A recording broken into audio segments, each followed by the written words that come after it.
হঠাৎ দেখে এটিকে খাল মনে হতে পারে, তবে এটি খাল নয়। এটি নারায়ণগঞ্জ জেলার সোনারগাঁও উপজেলার গুরুত্বপূর্ণ একটি সড়ক।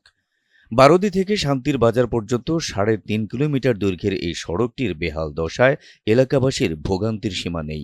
তাতে চলাচল করতারি না, আমি রোগী মানুষ, আমরা কারো আইতারি না, রাস্তা উল্টা পাল্টা চলিয়ে জায়গা গাড়ি অসুবিধা হয় আমগো। এখানে রাস্তাটা চলাচলের জন্য খুব কষ্টই হয়। রাস্তার জন্য গায়ে বাচ্চা পোলাপান নিয়ে যাওয়া যায় না। গাড়ি বিদ্যা থাকা, মোটর বিদ্যা থাকা, গাড়ি বইয়া থাকা, ডেলি গাড়ি নষ্ট হয়। অন্তত ৫০ গাড়ি বউ আছে পানি লেগিয়া। বারোদি শান্তির বাজারের রাস্তাটা চরম ভয়ঙ্কর আতঙ্কের একটা কারণ। এই রাস্তাতে প্রতিনিয়ত দুর্ঘটনা ঘটে।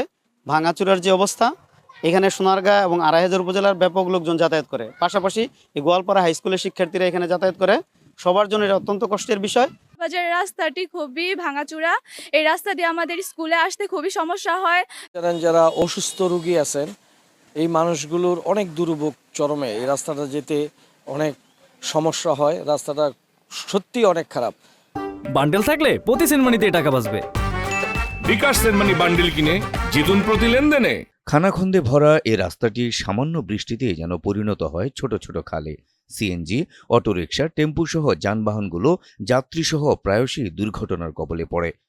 অনেক আগে ইউনিয়ন অফিসে জানালেও এখনও রাস্তাটির পরিদর্শনে আসেনি কেউ, এমনটাই জানালেন এই জনপ্রতিনিধি। গত নভেম্বরে মাসিক মিটিংয়ে এই রাস্তাটার কথা বলছিলাম যে এই বারোদি টু শান্তির বাজার দীর্ঘ ৩ কিলোমিটার রাস্তা বা তার কিছু উপরে হবে।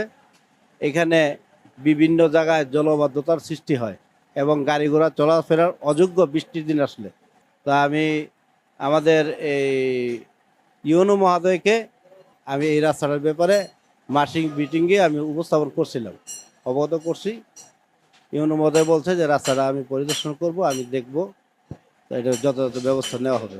কিন্তু মাঝখানটা হয়তো কোনো কারণে এটা মিস্টেক হয়েছে, আসে নাই। রাস্তাটির সংস্কারে আগামী প্রজেক্টে প্রস্তাবনা পাঠানো হবে জানালেন এই উপজেলা প্রকৌশলী।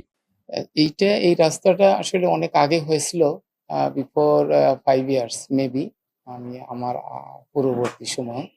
কিন্তু এই রাস্তাটা আসলে এখন বিভিন্ন বৃষ্টি বাদলে নষ্ট হয়ে গেছে।